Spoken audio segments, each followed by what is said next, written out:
Hello everyone. आज अपन bank reconciliation statement का एक और क्वेश्चन करेंगे। बैंक रिकन्सिलेशन का कल पार्ट 1 मैंने डाला था और समझा था दिवाली के गिफ्ट्स का एग्जांपल लेके कि ये क्या है रिकन्सिलेशन स्टेटमेंट। कल एक एग्जांपल किया था छोटा सा, आज एक और एग्जांपल करेंगे और उससे थोड़ी और क्लैरिटी लाने की कोशिश करेंगे। सो जिनको भी यहाँ नहीं दिख रहा पहले ये नोट कर लेना, और यहाँ नहीं दिख रहा है तो मैं पढ़ देता हूँ क्योंकि ये लाइट का एक इशू आता है यहाँ। Balance as per cash book 1,80,000, balance as per bank 1,84,100। Cheque, ये नहीं दिख रहा होगा, cheque of mister X, mister Y and mister Z deposited but not credited 2,500, 3,000, 2,400 respectively. Check issued to Mr. A, Mr. B, Mr. C not presented for payment 3,000, 5,000, 3,000. Check received from Mr. J not deposited in bank 1,000. Passbook shows credit of bank interest 2,500. Passbook shows debit of charges 500. Prepare BRS. Simple है। अच्छा मेरे को ऐसा feel होता है इसलिए मैं ये पॉइंट को ले रहा हूँ। Balance as per cash book 1,80,000 debit balance, ठीक है, और balance as per bank 1,84,100 credit balance. यहाँ पे बहुत लोगों को दिक्कत हो सकती है, ये क्रेडिट बैलेंस क्यों है? देखो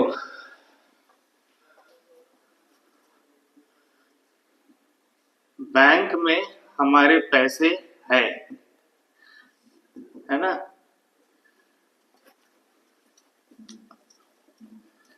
मेरा पैसा किसी के पास है, मुझे उससे लेना है, तो वो क्या हुआ, डेटर हुआ मेरा। डेटर का क्या होगा, डेबिट बैलेंस। तो ये मेरे बुक्स में बैंक अकाउंट का डेबिट बैलेंस ही रहेगा, लेकिन बैंक बैंक को आपको देना है।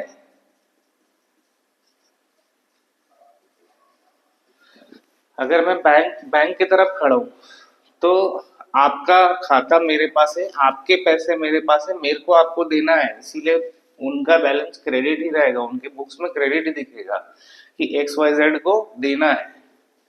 ओके, क्लियर है? तो चलो इसको बनाते हैं।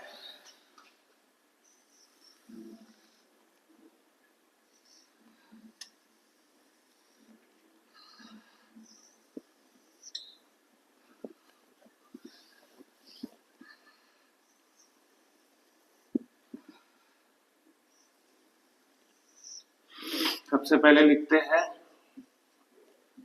आप लोग पूरा लिखोगे, balance as per cash book. Cash book का बैलेंस कितना है, ये हम अपने बुक्स में कर रहे हैं। कैश बुक का बैलेंस है 1,80,000, ठीक है। अभी क्या हुआ, बैलेंस एज पर बैंक को लास्ट में आएगा। चेक ऑफ मिस्टर XYZ, ये चेक XYZ से मेरे को मिले थे। पढ़ना सीखो, कुछ भी चीज को पढ़ोगे तो समझ में आएगा। XYZ को मेरे को मिला, मैं बैंक गया, मैं बैंक में जाके पैसे डिपॉजिट करके, चेक डिपॉजिट करके आया। तो मैंने क्या किया, मैंने अपना बैलेंस बढ़ाया होगा।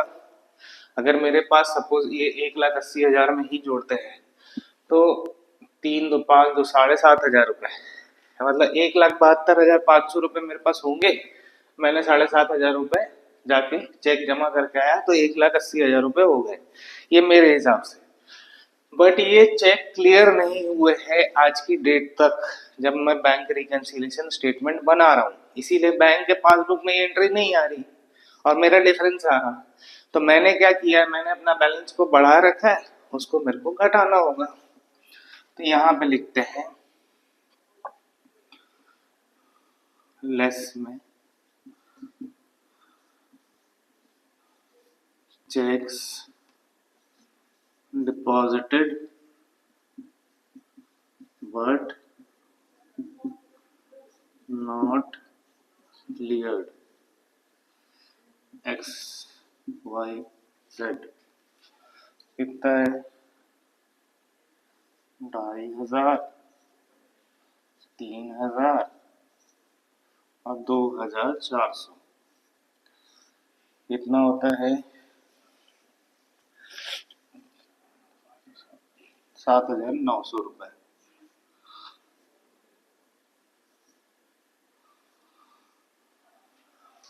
ठीक है, अभी और क्या है, ये हो गया, ये हो गया। चेक मैंने कुछ इशू किए थे जो लोगों ने प्रेजेंट ही नहीं किया है। अब सपोज मेरा बैलेंस था 1,80,000, ये मैंने क्या किया था, ये तीन तीन चेक मैंने इशू कर दिए थे। उसके बाद मैंने सोचा कि मेरा बैलेंस 1,80,000 रुपये आता है, लेकिन ये मेरे अकाउंट से कटा ही नहीं है। तो मेरे बैंक में ये एंट्री नहीं आई होगी बैंक पेमेंट में, तो ये बैंक का बैलेंस बड़ा बड़ा होगा, ज्यादा होगा ऑब्वियसली, और मेरा बैलेंस कम होगा क्योंकि मैंने घटा दिया, मैंने चेक दे दिया है। तो मैंने इसको घटाया है, तो मेरे को क्या करना पड़ेगा, प्लस करना पड़ेगा। तब देखो सही गलत क्यों प्रेजेंट नहीं हुआ, क्यों मैंने तो दे दिया है तो घटेगा, वो बात नहीं है। यहाँ पे हम सिर्फ बैंक का बैलेंस और हमारे बैलेंस में क्या एंट्रीज के डिफरेंसेस है, वो एंट्रीज करके वो बैलेंस को सेम करते हैं। यही है रिकंसिलिएशन। होना क्या चाहिए था, नहीं होना क्या चाहिए था, वो नहीं कि नहीं भैया मैंने तो दे दिया था ये बैलेंस, बैंक को एंट्री ये वाली मार लेनी चाहिए थी। अरे बैंक के पास कोई जमा करेगा तब ना वो एंट्री मारेगा कि तुम्हारे हिसाब से कि तुम्हारा बैलेंस क्या चल रहा है तो हम भी एंट्री मार लेते। वैसा नहीं होता।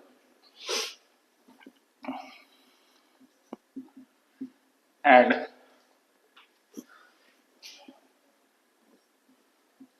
Checks issued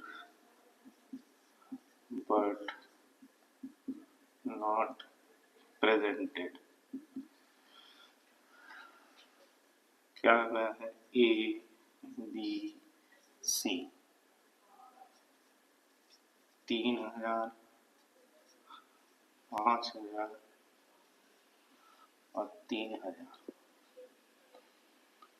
11,000। ठीक है,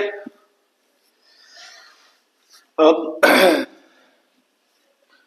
check receive from mister G not deposited in bank. अब बताओ, किसी का चेक मेरे को मिला था, है ना, मैंने बैंक में जमा ही नहीं किया, तो मैंने तो यहाँ पे रिसीव करके अपना बैंक का बैलेंस बढ़ा लिया है। हाँ, वो मेरे पास टेबल के अंदर पड़ा हुआ है, मैं भूल गया हूँ, तो ये मैंने अपना बैलेंस बढ़ा के रखा है। बैंक को कैसे पता चलेगा कि आपको किसी ने चेक इशू किया है और आपका 1,000 से बैलेंस बढ़ाना है। इसीलिए बोल रहा हूँ कि दोनों के बीच का जो डिफरेंस है बस हमको उसको रिकंसाइल करना है। तो मैंने चेक रिसीव किया था लेकिन डिपॉजिटेड नहीं।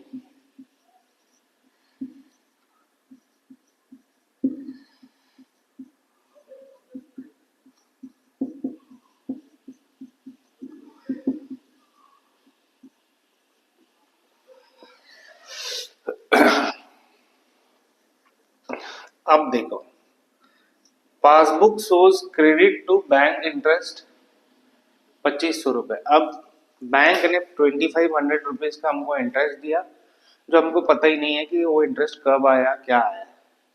तो तुम्हारे बैलेंस में वो ऐड होगा क्या, नहीं होगा, तो अब ऐड करो, है ना।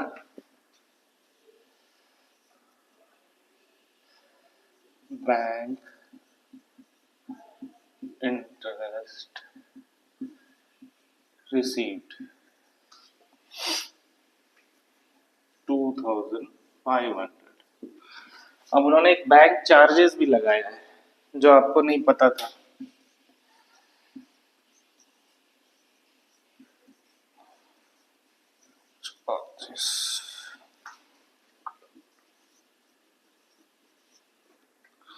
टोटल लगा इसका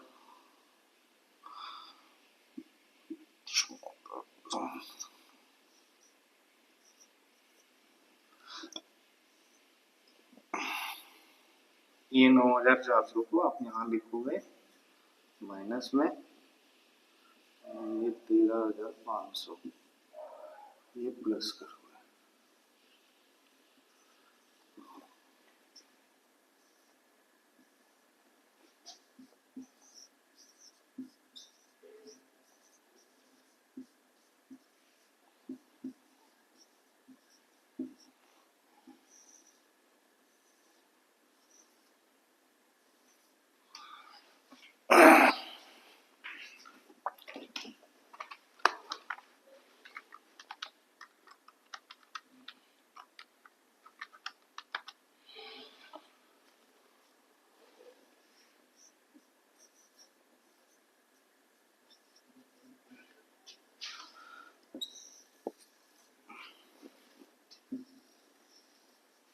हो गया टैली। हमको कुछ नहीं करना, ये स्टेटमेंट में हमको दोनों के बीच में जो डिफरेंसेस है, अगर सपोज अभी आएगा एरर्स ऑफ, आप लोग जो पढ़ते हो कमीशन कमिटेड एरर्स, अगर बैंक ने कुछ गलती कर दी है, आपके अकाउंट में एंट्री मार दी है, तो आपको भी मारना पड़ेगा, गलत हो चाहे सही हो, है ना। सो ये छोटा सा एग्जांपल लेके हमने ये किया। अभी कई लोगों को ऐसा लग रहा होगा यार हमको तो डेबिट और क्रेडिट के फॉर्म में सिखाया गया है, तो डेबिट और क्रेडिट में भी आएंगे, पहले प्लस माइनस के फॉर्म में सीख लो, फिर डेबिट और क्रेडिट करके कराएंगे। देखो चीजें पहले समझ में आ गई ना, तो फिर काम बहुत इजी हो जाता है। सो अपन नेक्स्ट क्वेश्चन की तरफ चलते हैं।